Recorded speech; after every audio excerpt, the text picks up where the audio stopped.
Hello students. तो हम अपना आज का लेक्चर स्टार्ट करते हैं। लास्ट के लेक्चर में हमने देखा था कि वर्क एनर्जी थ्योरम क्या होती है। उसके बाद हमने पावर के बारे में थोड़ा सा इंट्रोडक्शन पढ़ा था। आज हम उसी पावर को कंटिन्यू करेंगे कि पावर बेसिकली होता क्या है और उसको किस तरीके से यूज़ किया जाता है एप्लीकेशंस में। ठीक है, तो स्टार्ट करते हैं। पावर हमने पढ़ा था कि किसी कार्यकर्ता के कार्य करने की दर को उसकी शक्ति कहते हैं, या कोई कार्यकर्ता इकाई समय में जितना कार्य कर लेता है उसे उसकी शक्ति कहते हैं। तो हम पहले पढ़ चुके थे। देखो, पावर ना दो तरीके से हम रिप्रेजेंट करते हैं। जो इलेक्ट्रिसिटी में पावर होता है जिसे हम क्या बोलते हैं, इलेक्ट्रिक पावर। इलेक्ट्रिक पावर को हम रिप्रेजेंट करते हैं V मल्टीप्लाई I से, जहां पर V क्या है, पोटेंशियल डिफरेंस होता है, और I क्या होता है, करंट होता है। लेकिन यहाँ पर हम इस पावर की बात नहीं कर रहे। हम किस पावर की बात कर रहे हैं, नॉर्मल पावर। ठीक है, हम बात कर रहे हैं शक्ति की पावर, जिसे हम हिंदी में क्या बोलते हैं, शक्ति। हम शक्ति की बात कर रहे हैं। अब ये शक्ति होती क्या है, पावर क्या होती है। तो देखो, हम एक फ्लो से चलते हैं। जैसे सबसे पहले हमने पढ़ा था वर्क क्या होता है कि हम एनर्जी को यूज करके कोई भी फोर्स अप्लाई करते हैं जिससे कि हमें डिस्प्लेसमेंट मिलता है। ठीक है, हम क्या करते हैं, ऊर्जा का यूज करते हैं, ऊर्जा का उपयोग करके हम बल लगाते हैं जिससे हमें विस्थापन मिलता है। इन्हीं के प्रोडक्ट को हम क्या बोलते हैं, वर्क बोलते हैं, कार्य बोलते हैं। फिर उसके बाद सेकंड टॉपिक आया एनर्जी। एनर्जी में हमने क्या पढ़ा, एनर्जी में हमने पढ़ा कि the capacity of doing work is known as energy. मतलब आपके कार्य करने की क्षमता को ही क्या कहा जाता है, वहां पर एनर्जी कहा जाता है। अब पावर क्या होगा, देखो, कार्य करने की दर, मतलब आप कितना कार्य कर रहे हो, कितने समय में कर रहे हो, इसी को हम क्या बोलते हैं, पावर। मतलब इकाई समय में आपने कितना काम किया है, इसको हम क्या बोलेंगे, पावर। आया समझ में। हम क्या बोल रहे थे पहले, एनर्जी में और पावर में अंतर है, बहुत ज्यादा अंतर है। अगर हम एनर्जी की बात करते हैं तो capacity of doing work. Capacity हम क्यों बोल रहे हैं, क्योंकि हमारे पास जितनी एनर्जी होगी हम उतना ही वर्क कर पाएंगे। अगर एनर्जी नहीं है तो वर्क हो ही नहीं सकता। ठीक है, पावर हम इसको बोलेंगे कितना वर्क हम कर सकते हैं। मतलब हर एक इंडिविजुअल की अलग अलग पावर होगी। यहाँ पर पावर का मतलब ही क्या है कि हम कितना वर्क कर सकते हैं। तो इसलिए यहाँ पर याद रखना है कि पावर इज इक्वल टू हमेशा क्या होगा, rate of doing work. Capacity की बात नहीं कर रहा हूँ मैं, किसकी बात कर रहा हूँ, रेट की। Rate of doing work is known as power. तो आप देखोगे यहाँ पर पावर को हम P से रिप्रेजेंट करते हैं। P इज इक्वल टू होता है वर्क अपॉन में टाइम। वर्क अपॉन में टाइम क्यों लिखा है मैंने, वर्क मतलब क्या होगा, कार्य, कितना कार्य आपने किया है। टाइम मतलब कितने टाइम में किया है। यही क्या होता है, इसका फार्मूला होगा। ऐसा समझिए, यही क्या होगा, पावर का फार्मूला होगा, rate of doing work with respect to time. अब इसी में हमने डिफरेंशिएशन पढ़ा था। डिफरेंशिएशन में हम क्या बोलते हैं, पावर इज इक्वल टू, देखो, rate of doing work with respect to time अगर हम बोल रहे हैं तो dw अपॉन में dt। dw अपॉन में dt का भी क्या मतलब होता है, rate of doing work with respect to time. तो आप ऐसा भी लिख सकते हो और इसी को p dw अपॉन में dt भी लिख सकते हो। आप आप w को किसके रिस्पेक्ट में वहां पर इंटीग्रेट कर रहे हो, आप w को t के रिस्पेक्ट में डिफरेंशिएट कर रहे हो, अवकलन कर रहे हो उसका। ठीक है, तो आप इस तरीके से भी उसको लिख सकते हो।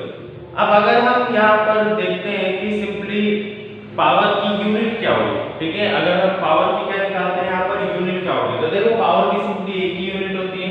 अगर हम इलेक्ट्रिक फील्ड में जाते हैं तो भी इसको वाट में मेजर किया जाता है, और यहाँ पर भी अगर हम मेजर करते हैं तो उसको किस में किया जाता है, वाट में ही मेजर किया जाता है। अगर हम यहाँ से यूनिट निकालेंगे तो वर्क की यूनिट क्या होती है, वर्क की यूनिट मैंने आपको बताया कि क्या होती है, जूल। टाइम की यूनिट क्या होती है, सेकंड। तो आप या तो इसको लिख सकते हो जूल पर सेकंड, या फिर इसको लिख सकते हो वाट, WATT, वाट। ऐसा समझ में। तो इस तरीके से हम इसको रिप्रेजेंट कर सकते हैं। आपको लिखना है ऐसा unit of power is what. ये दोनों फॉर्मूले नोट कर लेना, यहां पर लिख लेना, SI unit of power is what. ठीक है, शक्ति की SI इकाई वाट होती है। ठीक है। अब हम देख रहे हैं यहाँ पर पावर का हम एक दूसरा फॉर्मूला डिराइव करने जा रहे हैं। दूसरा फॉर्मूला किस रिस्पेक्ट में, फोर्स एंड वेलोसिटी के रिस्पेक्ट में, कि फोर्स एंड वेलोसिटी के रिस्पेक्ट में पावर का क्या फॉर्मूला हो सकता है। तो सिंपली हेडिंग डालते हैं,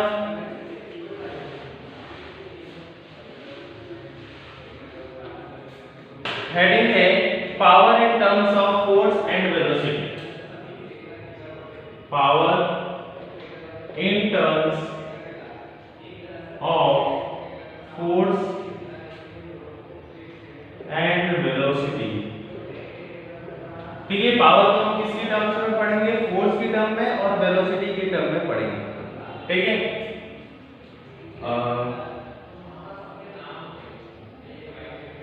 बल व वेग के पदों में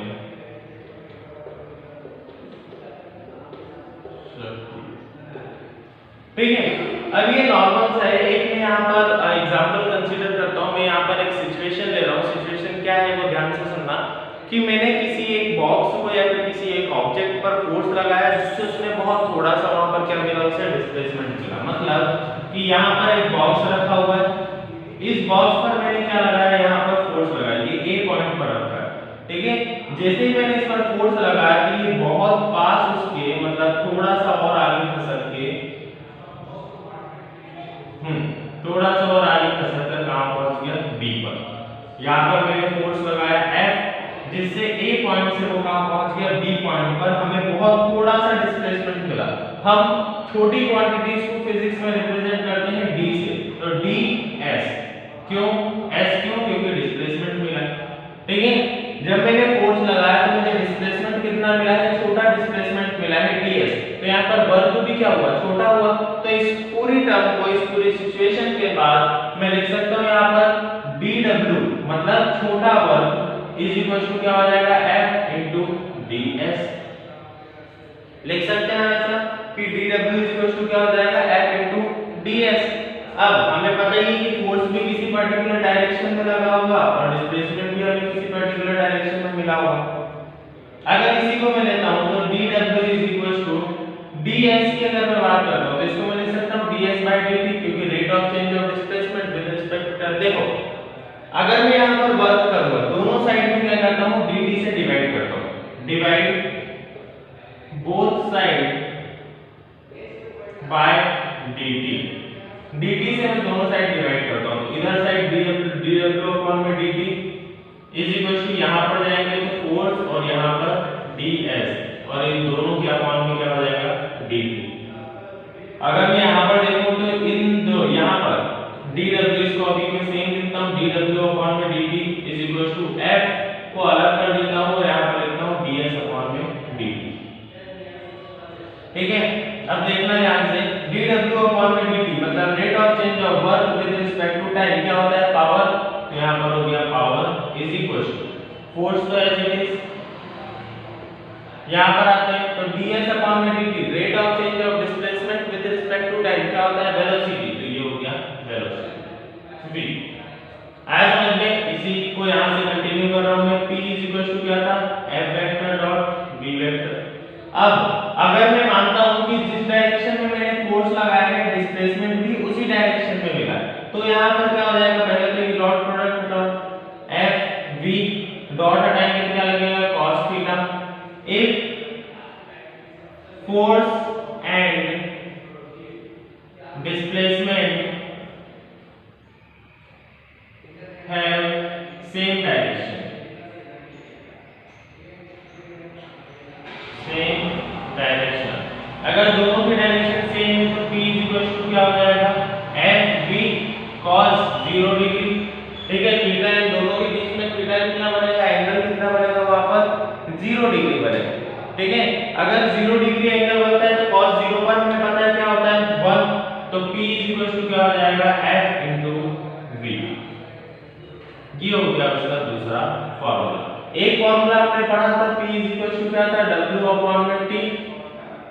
ठीक है, एक फार्मूला हमने पढ़ा p equal to dw upon में dt, और यहां पर एक फार्मूला पढ़ा p इक्वल टू क्या होता है, f इंटू v। तो इसको आप याद कर लेना। ठीक है, ये फॉर्मूला थोड़ा काम का भी है तो इसको अच्छे से याद कर लेना। अब हम इसको मैं रफ कर रहा हूँ, इसको अगले टॉपिक की तरफ हम पढ़ते हैं।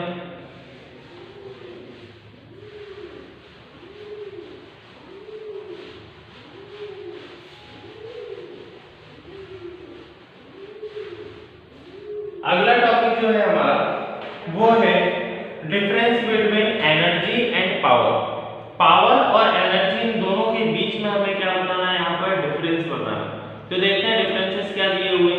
शक्ति, कार्य करने की दर को शक्ति कहते हैं और कार्य करने की क्षमता को ऊर्जा कहते हैं। तो सिंपली मैं यहाँ पर दो कॉलम्स बना देता हूँ, एक एक करके डिफरेंस बता देता हूँ। ये हो जाएगा हमारा पावर और ये हो जाएगा हमारा एनर्जी। ठीक है, पावर क्या है, रेट ऑफ डूइंग वर्क, क्या है, कार्य करने की दर को हम क्या कहते हैं, पावर। और एनर्जी क्या है, कैपेसिटी ऑफ डूइंग वर्क, मतलब वर्क करने की कैपेसिटी, जो भी हमारी कैपेसिटी ऑफ डूइंग वर्क है उसे हम क्या कहते हैं, एनर्जी कहते हैं। शक्ति का मान समय पर निर्भर करता है। अब जो भी यहाँ पर देखो, अगर हम बात कर रहे हैं शक्ति की, पावर की, तो पावर का फॉर्मूला क्या होता है, initial formula work upon time, मतलब कितने टाइम में कितना वर्क किया है, इसी को हम क्या बोलते हैं, पावर बोलते हैं। तो ये क्या करता है, it depends on time, it depends on time, ये टाइम पर क्या करता है, डिपेंड करता है। जबकि energy it does not depends on time, it does not depends on time, मतलब इसका टाइम से कोई लेना देना नहीं है, टाइम पर ये कोई डिपेंड नहीं करता। थर्ड पॉइंट की तरफ चलते हैं। तो थर्ड पॉइंट इसमें लिखा हुआ है कि सिंपली, अब देखो थर्ड पॉइंट की अगर हम बात करें, थर्ड और फोर्थ पॉइंट दोनों इनकी यूनिट्स हैं। तो पावर की यूनिट क्या होती है, यूनिट होती है पावर की वॉट और जूल पर सेकंड। अभी हमने निकाल के देखी थी, क्या थे, वॉट या फिर जूल पर सेकंड। एनर्जी की अगर हम यूनिट देखते हैं तो एनर्जी की यूनिट क्या होती है, हमने पढ़ा था वर्क के इक्विवेलेंट है, तो यूनिट क्या हो जाएगी इसकी, जूल। ठीक है, इसकी यूनिट क्या हो जाएगी, जूल। लास्ट में इसका क्या दिया हुआ है, डायमेंशनल फार्मूला। डायमेंशनल फार्मूला जो पावर का होता है वो होता है mL2T - 3, तो mL2T - 3। और वहीं अगर हम एनर्जी का देखते हैं तो एनर्जी का क्या है, mL2T - 2, कुछ इस तरीके से। ठीक है, ये डायमेंशनल फार्मूला, इसके 4 डिफरेंसेस यहाँ पर हमने लिख लिए। ये सिंपली क्या है, डिफरेंस बिटवीन है पावर एंड एनर्जी के। अब जो हम अगला टॉपिक स्टार्ट करने वाले हैं वो है हमारा पोटेंशियल एनर्जी। कि पोटेंशियल एनर्जी क्या होता है, ये हम स्टार्ट करने वाले हैं। तो स्टार्ट करते हैं पोटेंशियल एनर्जी। तो सबसे पहले तो डेफिनेशन इसकी देखते हैं। डेफिनेशन क्या है, किसी वस्तु में उसकी स्थिति, विकृति अथवा अभिविन्यास के कारण जो ऊर्जा होती है अर्थात कार्य करने की क्षमता होती है, उसे उस वस्तु की स्थितिज ऊर्जा कहा जाता है। इसे U से, EP से या फिर PE से प्रदर्शित करते हैं। देखो बहुत सिंपल से डेफिनेशन है, जैसा काइनेटिक एनर्जी अगर किसी को समझ में आ गया था तो यहाँ पर पोटेंशियल एनर्जी भी बहुत जल्दी समझ में आ जाएगा। देखो काइनेटिक एनर्जी में या फिर अगर हम बात कर रहे हैं पोटेंशियल, 2 मिनट, पोटेंशियल एनर्जी या फिर हम इसे बोल सकते हैं स्थितिज ऊर्जा। ठीक है, पोटेंशियल एनर्जी, अगर हम काइनेटिक एनर्जी की बात कर देते हैं तो काइनेटिक एनर्जी किसी भी मूविंग पार्टिकल के मोशन की वजह से मिलने वाली एनर्जी को हम क्या बोलते थे, काइनेटिक एनर्जी। कोई भी अगर वस्तु गति में है तो उसकी गति की वजह से मिलने वाली ऊर्जा को हम क्या बोलते थे, गतिज ऊर्जा बोलते थे। अब पोटेंशियल एनर्जी बेसिकली क्या है, पोटेंशियल एनर्जी स्थितिज ऊर्जा, जैसा कि हमें यहाँ पर इसके नाम से दिख रहा है स्थिति, किसी भी ऑब्जेक्ट की स्थिति से मिलने वाली उसे ऊर्जा जो होती है उसे हम क्या कहते हैं, पोटेंशियल एनर्जी। अब आप सोचोगे कि स्थिति से कैसे ऊर्जा मिलती है, तो ये बिल्कुल ऐसा फिनोमेना है कि हम किसी से वर्क करने की जो उसकी कैपेसिटी होती है उसी से क्या मिलती है, उसे एनर्जी मिलती है। मतलब सिंपली आप बोल सकते हो कि किसी भी ऑब्जेक्ट में कार्य करने की जो क्षमता होती है उसी को हम क्या कहते हैं, उसकी पोटेंशियल एनर्जी कहते हैं। उसके अंदर जो भी पोटेंशियल होता है उसी को क्या कहते हैं, पोटेंशियल एनर्जी। आप सिंपली ऐसा एक एग्जांपल मान सकते हो कि मैं रबड़ के एक कोने को ऊपर की तरफ पकड़ता हूँ, ठीक है, एक कोने को नीचे की तरफ, मैं उसको क्या कर रहा हूँ, स्ट्रेट कर रहा हूँ, ठीक है। अब उसकी जो स्थिति है उसकी वजह से उसे कुछ ऊर्जा मिलेगी, जैसे ही मैं इसको छोड़ूंगा तो यहाँ पर क्या होगा, कॉलिजन होगा, बहुत जोर से वो क्या करेगा, आपस में टकराएगा। तो यहाँ पर क्या है, उसकी स्थिति की वजह से उसे कुछ ऊर्जा मिलती है। आपको सिंपली डेफिनेशन याद रखना है जो यहाँ पर लिखी हुई है, दो डेफिनेशन से किसी वस्तु में उसकी स्थिति के कारण जो ऊर्जा होती है उसे हम स्थितिज ऊर्जा कहते हैं। या फिर मैं बोल सकता हूँ कि कार्य करने की क्षमता होती है, जो भी कार्य करने की क्षमता होती है किसी वस्तु में स्थिति के कारण, ठीक है, उसकी स्थिति के कारण कार्य करने की जो क्षमता होती है उसमें, उसे हम क्या कहते हैं, स्थितिज ऊर्जा कहते हैं। इसे इसका जो फॉर्मूला होता है वो भी मैं आपको बता देता हूँ, पोटेंशियल एनर्जी बराबर होता है m × g × h। अब यहाँ पर तीनों चीजें क्या है आप देखो, m यहाँ पर किसे रिप्रेजेंट कर रहा है, मास को, g यहाँ पर रिप्रेजेंट कर रही है एक्सेलरेशन ड्यू टू ग्रेविटी को, एक्सेलरेशन ड्यू टू ग्रेविटी, ठीक है। g किसको रिप्रेजेंट कर रहा है, एक्सेलरेशन ड्यू टू ग्रेविटी को, h किसको रिप्रेजेंट कर रहा है, हाइट को। अब आपको समझ में आई गया होगा हम पोजीशन फैक्टर क्यों ले रहे थे, हाइट को, और हाइट डायरेक्टली किससे रिलेट करती है, एक्सेलरेशन से, और उसका मास भी उस पर डिपेंड करेगा। इस तरीके से पोटेंशियल एनर्जी किसके बराबर होता है, mgh के बराबर होता है। हमने देखा था काइनेटिक एनर्जी किसके बराबर होता है, काइनेटिक एनर्जी अभी तक हमने देखी थी 1/2mv²।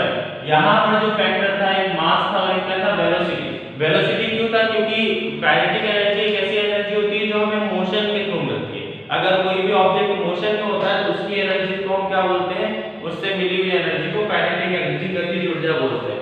वैसे यहाँ पर पोटेंशियल हमें स्थिति से एनर्जी मिल रही है, तो स्थिति के सारे फैक्टर यहाँ पर पोजीशन के जो सारे फैक्टर्स होंगे वो यहाँ पर होंगे। जैसे कि यहाँ पर हाइट आपको दिख रहा है, आपको एक्सेलरेशन दिख रहा है, इस तरीके से ये दोनों फैक्टर्स यहाँ पर किसको शो कर रहे हैं, स्थिति को, पोजीशन को शो कर रहे हैं, ठीक है। तो यहाँ पर कुछ टाइप्स होते हैं इसके पोटेंशियल एनर्जी के, जैसे कि ग्रेविटेशनल पोटेंशियल एनर्जी। तो ग्रेविटेशनल पोटेंशियल एनर्जी का मतलब क्या है कि जो भी ऑब्जेक्ट है उसकी स्थिति हमने कुछ ऐसी रखी है जिस पर ग्रेविटी एक्ट करे, ठीक है। अगर ग्रेविटी उस पर एक्ट कर रही, गुरुत्वाकर्षण का बल उस पर लग रहा है तो उसे हम क्या बोलेंगे, ग्रेविटेशनल पोटेंशियल एनर्जी या फिर गुरुत्वीय स्थितिज ऊर्जा। सेकंड है इलास्टिक पोटेंशियल एनर्जी। तो इलास्टिक पोटेंशियल एनर्जी क्या होती है, किसी वस्तु में उसकी प्रत्यास्थता के गुण के कारण स्थितिज ऊर्जा बनती है। जैसे कि कोई भी ऑब्जेक्ट है, मैंने आपको रबड़ का एग्जांपल दिया, वहां पर जो पोटेंशियल एनर्जी थी, मतलब उसको खींचने से, उसकी स्ट्रेचिंग करने से जो भी वहां पर पोटेंशियल एनर्जी बन रही थी उसे हम क्या बोलते हैं, यहाँ पर इलास्टिक पोटेंशियल एनर्जी बोलते हैं, क्योंकि ये उसकी इलास्टिसिटी की वजह से बन रही है। थर्ड क्या है, विद्युत स्थितिज ऊर्जा। दो आवेशों के मध्य दूरी को घटाने या बढ़ाने पर आकर्षण या प्रतिकर्षण बल के विरुद्ध कार्य करना पड़ता है। यह कार्य वहां पर क्या है, विद्युत स्थितिज ऊर्जा। अब देखो, अगर मैं यहाँ पर कोई भी दो चार्जेस, मान लिया मैंने यहाँ पर प्लस चार्ज है और यहाँ पर भी क्या है, प्लस चार्ज है।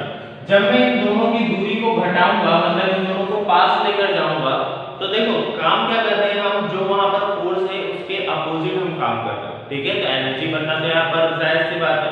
तो इसलिए प्लस और प्लस चार्ज को जब मैं दोनों को पास लेकर आता हूँ तो मैं किसके विरुद्ध काम कर रहा हूँ, यहाँ पर प्रत्याकर्षण के बल के, क्योंकि प्लस प्लस आपस में रिपेल करते हैं, लेकिन मैं क्या कर रहा हूँ, उसके विरुद्ध काम कर रहा हूँ, ठीक है। तो जो भी मैंने वर्क वहां पर किया है दोनों चार्ज को पास ले जाने में, यहाँ पर भी जो एनर्जी बनेगी उसे हम क्या बोलेंगे, विद्युत स्थितिज ऊर्जा, मतलब इलेक्ट्रिक पोटेंशियल एनर्जी।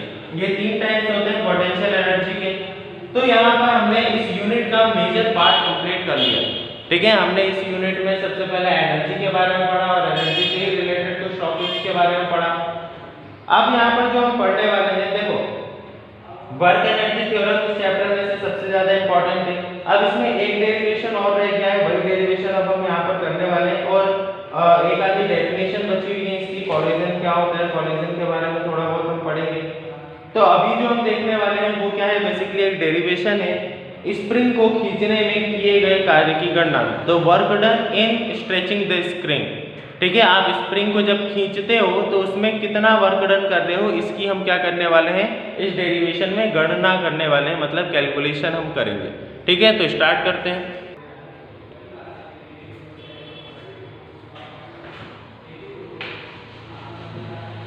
देखो ये वाला डेरिवेशन इतना ज्यादा इंपॉर्टेंट इसलिए मतलब बोला जाता है, वर्क एनर्जी थ्योरम के इक्विवेलेंट इंपॉर्टेंट माना जाता है, क्योंकि यहाँ पर पोटेंशियल एनर्जी और काइनेटिक एनर्जी के डेरिवेशन थोड़े से वहां पर जो फॉर्मूलाज है वो क्या होते हैं वहां पर और एक जैसे हो जाते हैं। देखते हैं कैसे। हम सिंपली यहाँ पर करने क्या वाले हैं कि एक स्प्रिंग है, कुछ इस तरीके से मैं स्प्रिंग बना देता हूँ और इस पर मैं क्या लगाऊंगा, एक फोर्स लगाऊंगा नीचे की तरफ। यहाँ पर क्या लगाऊंगा, फोर्स। ठीक है, आपको बताइए कि ये स्प्रिंग अगर मैं इस पर फोर्स लगाऊंगा तो इसमें क्या आएगा, डिस्प्लेसमेंट आएगा। ये क्या आएगा, इसमें डिस्प्लेसमेंट आएगा। तो मैं इस डिस्प्लेसमेंट को क्या बोल देता हूँ, डिस्प्लेसमेंट को मैं यहाँ पर बोल देता हूँ x। जैसे ही मैं फोर्स लगाऊंगा तो यहाँ पर क्या आएगा, डिस्प्लेसमेंट आएगा और इस डिस्प्लेसमेंट को मैं क्या बोल देता हूँ यहाँ पर x। x यहाँ पर डिस्प्लेसमेंट आने वाला है। अब देखो इसी को अगर मैं ग्राफ के रूप में शो करता हूँ तो ग्राफ बेसिकली क्या हो जाएगा, मान लेता हूँ ये फोर्स है और ये क्या है, डिस्प्लेसमेंट। तो ये हो गया डिस्प्लेसमेंट और ये क्या हो गया हमारा फोर्स। मतलब फोर्स इधर बढ़ता जाएगा और इधर डिस्प्लेसमेंट भी बढ़ता जाएगा। इस पॉइंट को मैं बोल देता हूँ O। यहां से क्या हो रहा है, एक सेंट्रल पॉइंट जा रहा है ए पर। अब देखो ए एक इक्विवेलेंट पॉइंट है कि जैसे आप फोर्स लगाते जाओगे वैसे वैसे डिस्प्लेसमेंट भी बढ़ता जाएगा। इसलिए मैंने यहाँ पर क्या ले लिया है, ए एक पॉइंट ले लिया है। हमने इलास्टिक कोलिजन पढ़ा है। इलास्टिक कोलिजन बेसिकली क्या है कि आप जितना ज्यादा वहां पर फोर्स लगाओगे उतना ज्यादा उसमें डिस्प्लेसमेंट बढ़ेगा। तो यहाँ पर क्या होता है कि force is directly proportional to displacement. आया समझ में? फोर्स क्या होगा, डायरेक्टली प्रोपोर्शनल होगा किसके, डिस्प्लेसमेंट के, मतलब x के। यहाँ पर डिस्प्लेसमेंट क्या है, x है। क्लियर है? तो force is directly proportional to x। Proportional का अगर हम साइन हटाएंगे तो यहाँ पर एक कांस्टेंट लगेगा जिसे मैं क्या बोलूंगा, k। यहाँ पर लिख देना k इज अ कांस्टेंट। आया समझ में? फोर्स डायरेक्टली प्रोपोर्शनल x के है, इसका मतलब क्या होगा, तो आप ध्यान से समझना कि जितना ज्यादा मैं फोर्स लगाऊंगा डिस्प्लेसमेंट उतना ज्यादा बढ़ेगा। ठीक है, जितना ज्यादा यहाँ से मैं स्प्रिंग को खींचूंगा x की वैल्यू उतनी ही ज्यादा बढ़ती जाएगी। क्लियर है? इसलिए हमने लिखा force is proportional to x, f is to क्या हो जाएगा, kx, और k क्या हो जाएगा वहां पर कांस्टेंट। तो अब देखो फोर्स की वैल्यू हमें क्या मिल गई है, kx। तो मैं यहाँ पर लिख देता हूँ kx। ये किसकी वैल्यू है, फोर्स की वैल्यू। अब डिस्प्लेसमेंट हमें कितना मिला है, तो मान लिया डिस्प्लेसमेंट x मिला है, तो यहाँ पर मैंने लिख दिया डिस्प्लेसमेंट x।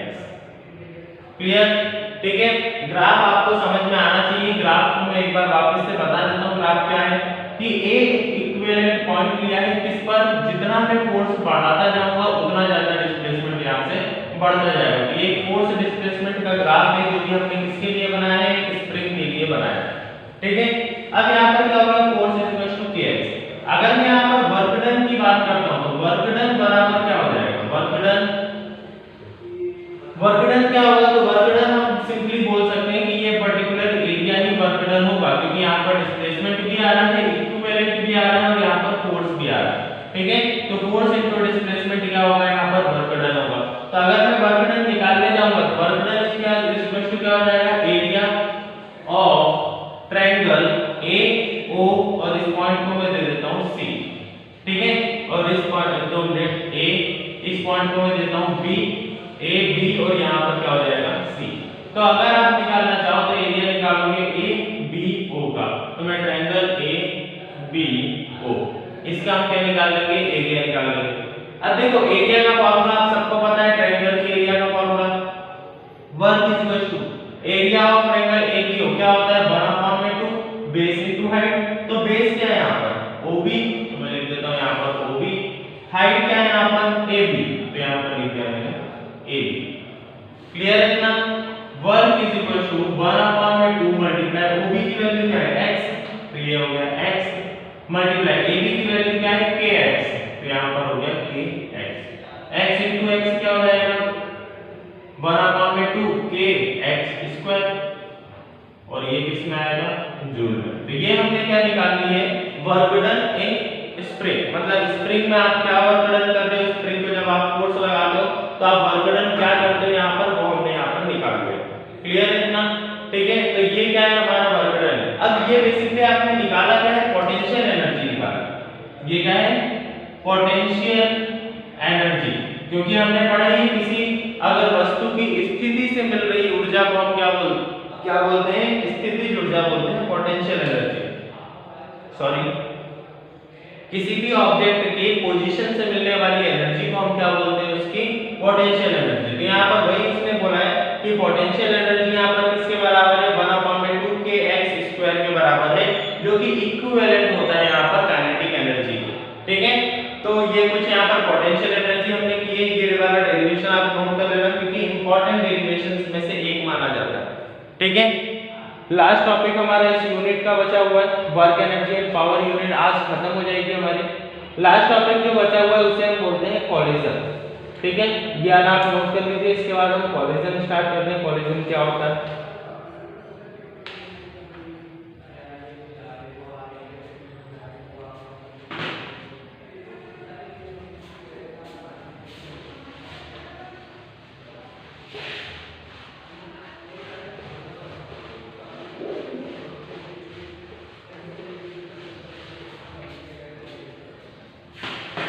अगला जो टॉपिक स्टार्ट करने वाले हैं वो है संघट्ट, या फिर हम क्या बोल सकते हैं, कॉलिजन।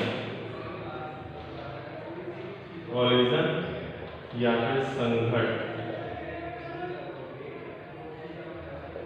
ठीक है, संघट्ट या फिर हम क्या बोल सकते हैं, कॉलिजन।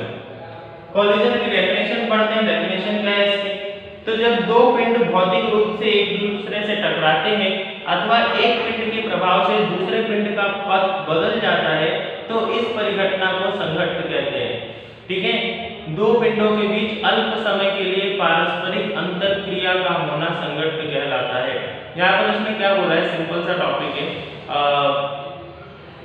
हाँ, क्या बोला उसने, कॉलिजन में जब दो पिंड भौतिक रूप से एक दूसरे से टकराते हैं अथवा एक पिंड के प्रभाव से दूसरे पिंड का पथ बदल जाता है। ठीक है, देखते हैं यहाँ पर क्या होता है कॉलिजन में। तो सिंपली मैं कंसीडर करता हूँ कि यहाँ पर ये एक बॉल है ए और ये एक बॉल है बी। ठीक है, दोनों बॉल है।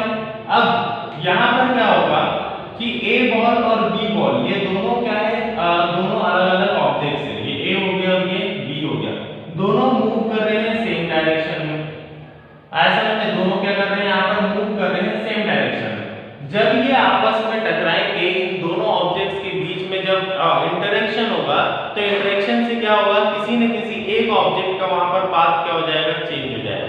ऐसा में आपने देखा होगा जो एक्सीडेंट्स होते हैं, रोड एक्सीडेंट्स, वहां से एक गाड़ी आ रही है और यहाँ से एक गाड़ी गई, दोनों जब आपस में टकराती है तो वहां पर एक गाड़ी तो वहीं रह जाती है, दूसरी गाड़ी का पाथ वहां पर क्या हो जाता है, चेंज हो जाता है। अब यहाँ पर कई सारी कंडीशंस हो सकती है, या तो दोनों गाड़ियों का पाथ चेंज हो जाएगा या फिर वहां पर एक गाड़ी का पाथ चेंज होगा। तो इस तरीके से दो जब ऑब्जेक्ट्स आपस में इंटरेक्ट करते हैं तो उसी इंटरेक्शन को क्या बोला जाता है, यहाँ पर कॉलिजन बोला जाता है।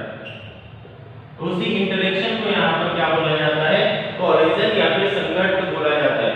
जब दो वस्तुएं आपस में टकराती हैं तो उनके प्रभाव से किसी एक का या फिर दोनों का वहां पर क्या होगा, पाथ जो पथ है वहां पर वो चेंज हो जाएगा, और इसी चेंज इन पाथ को हम क्या बोलते हैं, या फिर आप सिर्फ इंटरेक्शन को क्या बोल सकते हो, कॉलिजन बोल सकते हैं।